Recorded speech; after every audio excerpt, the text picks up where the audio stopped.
Hi everyone, it's Thursday, March the 11th.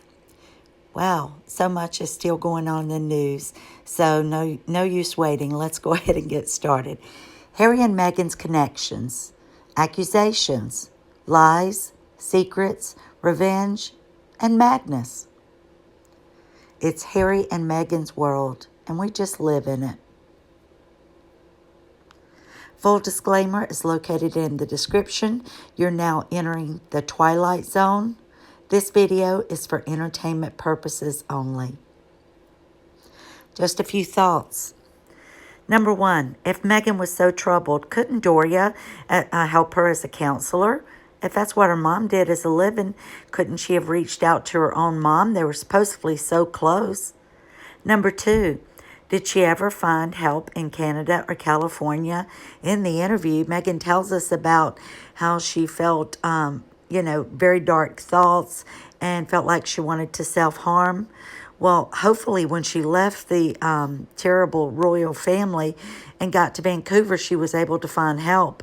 Or at least when she was in California, she has been there for a long time now. Hopefully she's been able to find a good therapist that has been able to talk her in, off the ledge. Number three, Meghan Markle was upset over the title. Was it revenge? Was this revenge? We could tell in there, even though she said the titles didn't matter, it was all about security. She wanted those titles. The titles mattered to Meghan. She was offered a chance to not be given a title and get married and continue to pursue her acting career. But no, that's not what she wanted.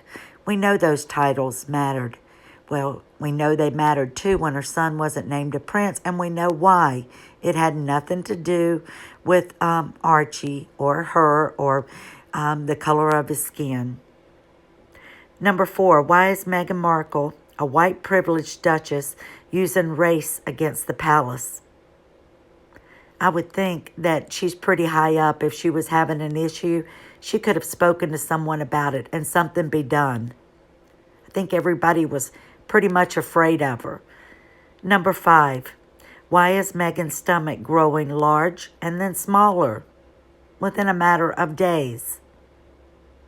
Number six, how could Meghan travel when they kept her passport from her? How did she go to her baby shower in New York? How did she go to watch Serena play tennis? How did she go to Misha's wedding in Rome? How did she go see Elton John and his partner? How did they go on their honeymoon? How did they go to Australia? Somebody tell me that, because she's required to have a passport. Number seven, why did Meghan say they had to pay for security when Prince Charles gave them $4 million, allegedly reported, when they arrived in California? Why didn't they use that money for that? I think that would be enough to pay for security. Number eight, Meghan said she likes rescuing things. Doesn't she mean control? She wants to be in control of everything, the narrative, their lives, photoshopping those photos. Everything must be perfection. Number nine, does Meghan and Harry live in an alternate universe? Serious question, guys. Sometimes I look at them and the things that they're doing, I feel like they're from another planet. I have no idea and am in dismay over the things that they say. I'm in shock. Number 10, I'm thinking of setting up a PayPal account for donations or a coffee fund. Should I? Let's go ahead and get started in the video, because I got quite a bit. All right, so let's see. I'm almost there. Here we go. First, Shams, thank you for sending me this. And Shams has her own channel over on shamzdon'tcare.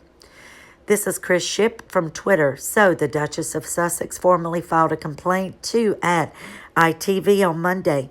It's thought to have been sent to the broadcaster's CEO. Meghan raised concerns about how, at Piers Morgan's words, affect the issue of mental health and what it might do to others contemplating suicide.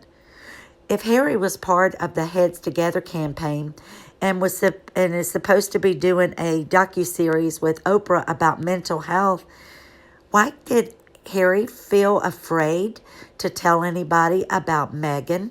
Why didn't he reach out to the people and therapists that helped him? If he was able to escape the palace for therapy, couldn't they have at least brought somebody in to help save Meghan? All right, this is something somebody sent me. It's from Morgan Freeman. What? You're going to relegate my history to a month? Oh, come on. What do you do with yours? Which month is White History Month? No, come on, tell me. Well, I'm Jewish. Okay, which month is Jewish History Month? There isn't one. Oh, why not? Yeah. Do you want one? No. I don't either.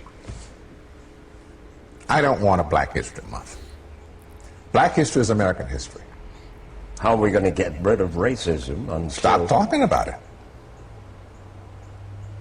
I'm going to stop calling you a white man. Yeah. And I'm going to ask you to stop calling me a black man. I know you as Mike Wallace. You know me as Morgan Freeman. That is a video on 60 Minutes with Mr. Wallace interviewing Morgan Freeman. And if you don't know who he is an actor in the United States, and I'm sure has been in movies in other countries. One of my favorite, always has been. He is just a tremendous actor, and I just have always thought so highly of this gentleman. He's spoken out and wanted to mend relations and not look at individuals as whatever their color is. And I think that he gives some really good advice there. And I want to thank Shams for sending this to me. Thanks for sending this over, Shams. Now, Meghan Markle's Suits co-star Wendell Pierce, who played her father on Suits back in Toronto, rips her interview with Oprah. He basically just goes on to say that he thinks the interview is insignificant amid the pandemic, but said the Duchess would always have a friend in me. He's saying, he worked with her. He just thinks that it's very inconsiderate that during during this particular thing that we're going through and have been for over a year, that he just thinks that it's bad timing and she doesn't need to be talking about this. He was quoting Shakespeare. Pierce told the UK's LBC Radio Monday that the Duchess and Prince Harry's revealing sit-down with Winfrey, which aired Sunday, was full of sound and fury, signifying nothing. So he's saying that, it's just upsetting things more.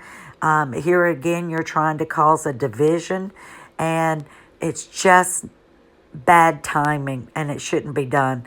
He says it is quite insensitive and offensive that we are all complicit in this sort of palace gossip, he said, as quoted by LBC, in the midst of so much death, and I think it's just insignificant. He did play her father on the legal drama Suits, and I don't know if he was at the wedding. I didn't see him there, but there's a picture of him. And he did go on to say, and this is important, in no way am I insensitive to suicide, Pierce wrote after apparent backlash. This poor man says anything that could be construed as being against her, and God bless anybody who speaks out, because you are attacked. Unfortunately, my family has suffered the pain of losing someone to suicide. If you or someone you know needs help, call 1-800-273-8255 for the National Suicide Prevention Lifeline. You can also text HOME to the number 741-741 for free 24-hour support from the crisis text line. Outside the U.S., please visit the International Association for this prevention.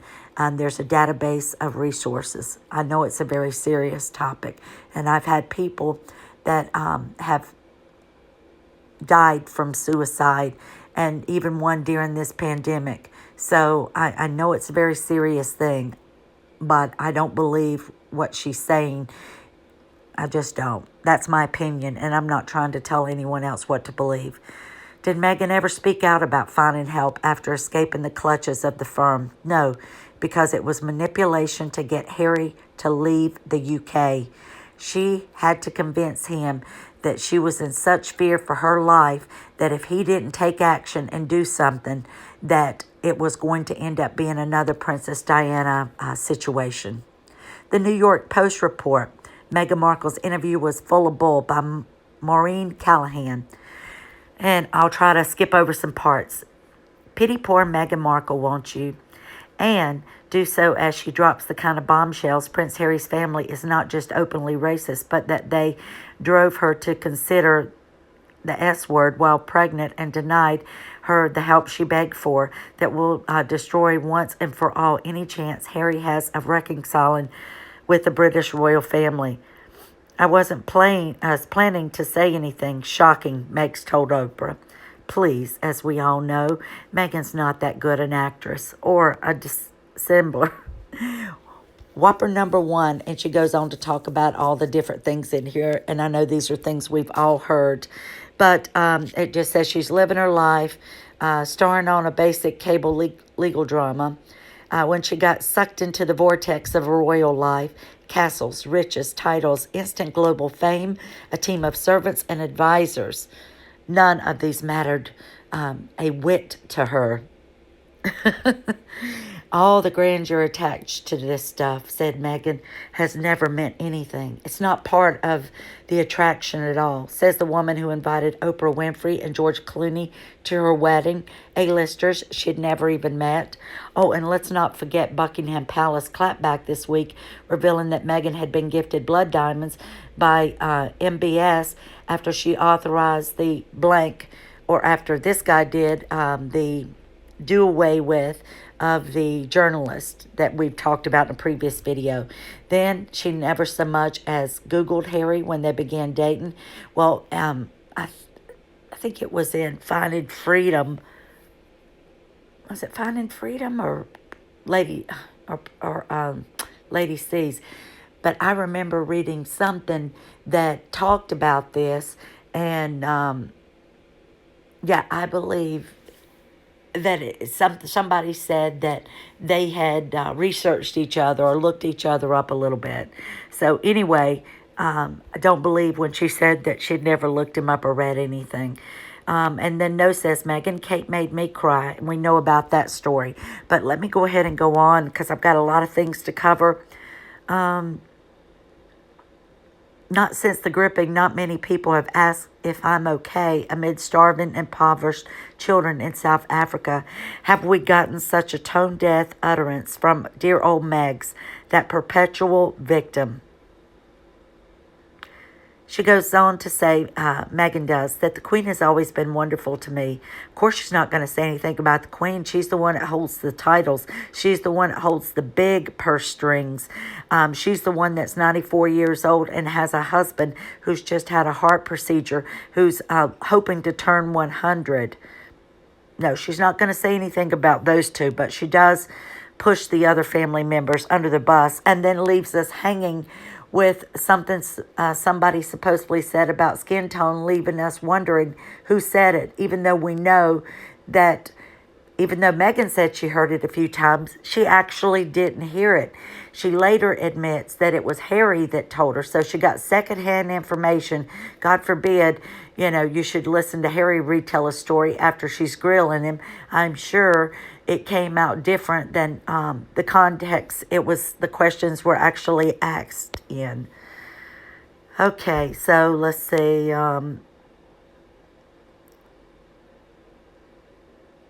Yep, no, I'm going to skip over some of this because it just goes on and on. It is things that we've talked about. And it said, no follow-up from Oprah about building the Sussex Royal website once outside the castle walls and the couple's attempts to monetize their title until the Queen smacked that down and said you won't profit off the word royal, Sussex Royal. That's a royal brand. That made Meghan mad too. Meghan doesn't like being told no. The word no should never be said to a narcissist. Someone that I believe has narcissistic personality disorder, and I've been saying this since I started making videos, and I also believe Harry does suffer from a type of Stockholm syndrome. Those are my opinions. I'm not a medical professional. I'm just telling you what I've seen and what I feel from what I've seen. Meghan helped figure it out. Oh, she was able to rescue them. They were so trapped. Now, let's go on to the next story. Thank you, Truth Seeker, for sending this to me. There was an article, and I won't go into it, just said Harry and Meghan's interview producer had put out photos of Princess Diana on CBS. So it's nice to know they're working with good company. These connections that Oprah has. Susan Zorinsky worked on CBS's 48 Hours and Investigates when in 2004 it screened, and I don't have the rest of the article, but anyway, she worked and produced and had copies of Diana in the car dying at the accident. Guys, you have to see this. I'm sorry, it was so funny. Thank you, Truth Seeker. Funny for a moment. You look lovely. Thank you, so do you. Before we get into it,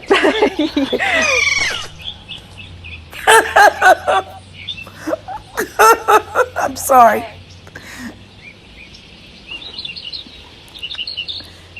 Fake tears. Go give Truth Seeker a You look follow over on lovely. Thank you, Instagram. so do Let's you. watch it once before we more. get into it,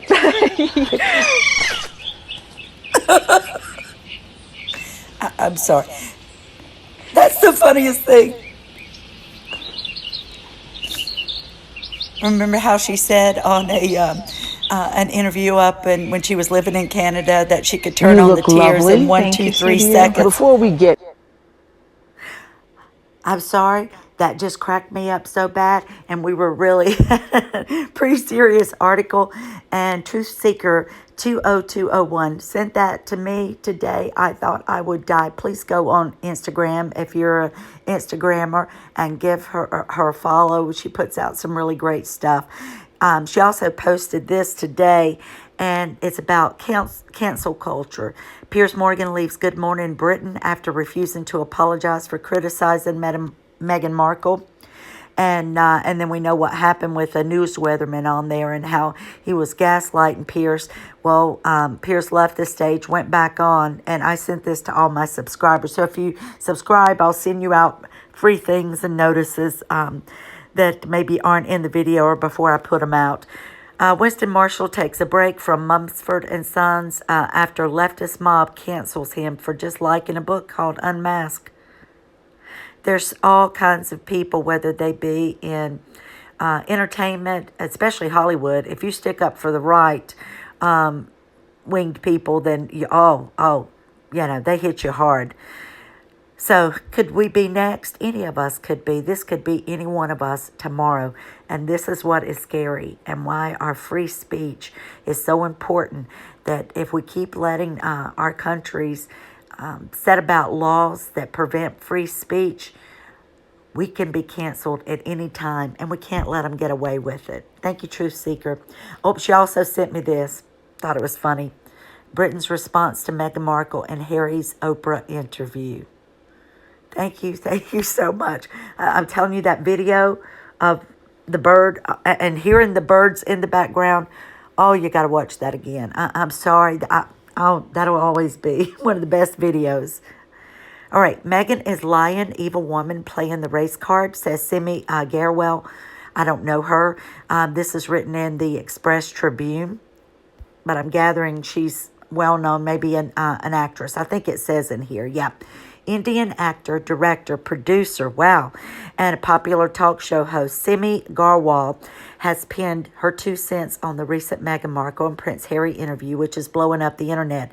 In the interview, Meghan has accused the British royal family of the R thing, lying, and pushing her to the brink of self-harm. The 39-year-old woman, whose mother is black and father is white, has said that she has been naive before marrying into the royal family in 2018, and that she ended up having self-harming thoughts and considering self-harming after pleading for help but getting none. So she goes on to Twitter and says, she says, I don't believe a word Meghan says, not a word. This is the author. She is lying to make herself a victim. She is using this card to gain sympathy, and it's evil. And then she tweets, Oprah, Meghan, Harry, with the hashtag, I don't believe a word Meghan says, not a word. She is lying to make herself a victim. She is using this card to gain sympathy, and it's evil. Many agreed to what Simi had to say, including a user who responded, "Yes, it's a shame when people misuse that card. It brings down the entire movement for a lot of deserving people." And she's absolutely right. There's a lot of people who will run into this and try to speak out on it. And because she's used it and it's going to be debunked, that it's going to hurt their plight or them being able to speak out about it. She is setting this back so far. That's one of the things that makes me angry. And some people don't think about that. I have absolutely no sympathy in this case. They didn't need to dish dirt like this on an institution for their own gain. She's even saying she knows they're doing it for their own gain. They're trying to change their reputation.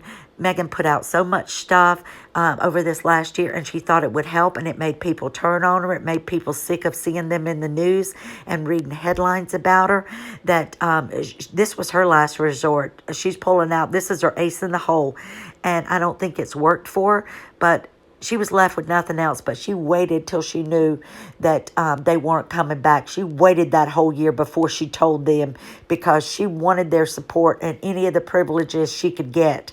She did this on purpose. Now, here's someone that agrees with her and says, yes, it's a shame when people misuse it. Brings down the entire movement for a lot of deserving people. And here's someone who opposes that belief. Simi, Auntie, I know where you're coming from, but this subject is still an issue worldwide. I really don't see or think or believe Meg is lying. Also, truly victim shame and blaming is an age-old thing which has to stop now.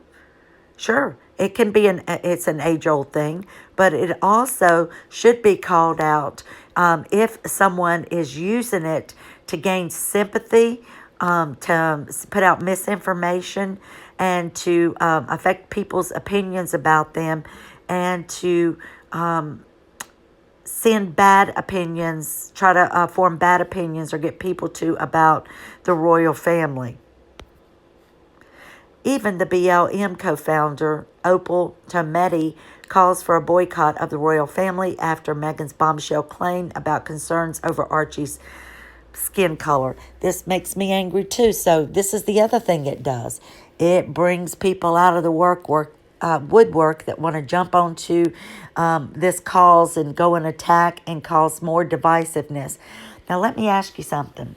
Think about a while back when Meghan did a videotape thing about her graduation for the school that she went to, but was never asked to do a speech for them. But that was her guise to put a video out, and she had talked about BLM, wanting to get involved, wanted to almost be like a spokesperson for them, but was interacting with them and going back and forth and saying that she wanted to learn more about it and how she could help. Well, that's an interesting connection, because now she's cashing in her chips and they're coming out to support her. Now we have, let's see. Oh, this is a close-up. I don't know why I've got that one in there. This is a close-up of Oprah Winfrey's leg during the interview, and I've got the magnifying thing on, and you can't tell what it is, but she was wearing boots under a long dress. Meghan was wearing a long dress and pumps. But I want to, and I'm not a conspiracy theorist, but there are enough things that have been said out there that makes you wonder, is it true? Is it not? Everybody form your own opinions. See that leg right there? See the bulge that's coming out of Oprah's boot? It's above the ankle area. Look at it there. It's a little more prominent. Is she wearing an ankle bracelet? She wasn't able to go very far to film. She's at a neighbor's house that is very close to hers and not far from Meghan's, although the neighbor was undisclosed. Why didn't she go into a studio? Why didn't she drive to Meghan and Harry's house? There's another view of it. I've tried to show you closer up from the side, a little more from a different angle. Something else. What's going on with Meghan's bump? It looks different from the engagement picture. Not the engagement, the baby announcement photo that she did, the black and white one. And how is she able to put a dent in the bump the way she is, and below her hand something else bulges out?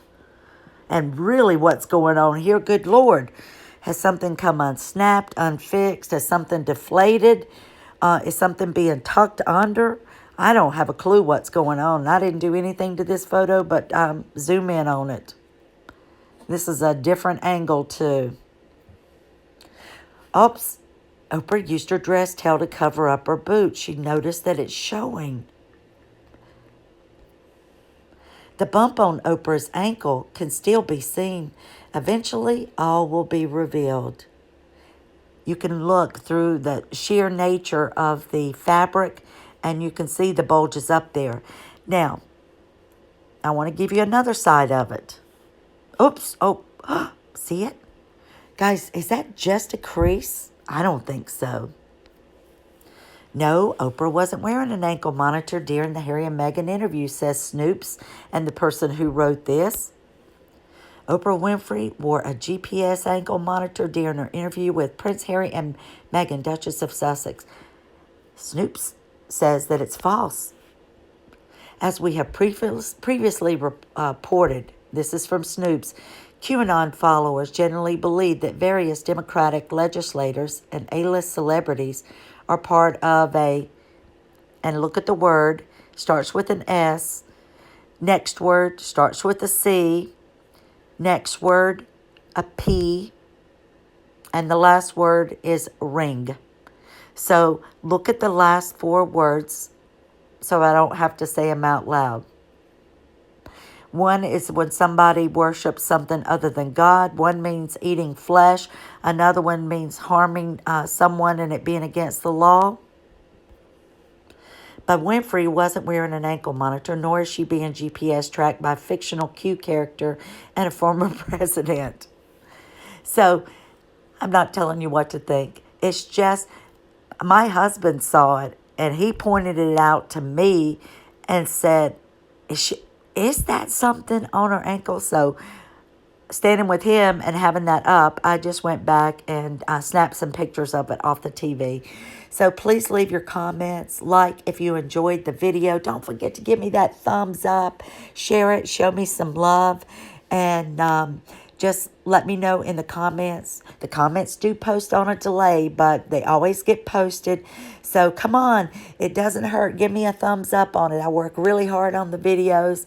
If you don't like it, you don't have to, but I would really be grateful if you did. So that's the end of this video. I'm sorry it was a little bit longer. I hope you enjoyed it. I've got a few more in the can I have to finish, and I'll be back with you guys really soon. Hope you're all having a great week.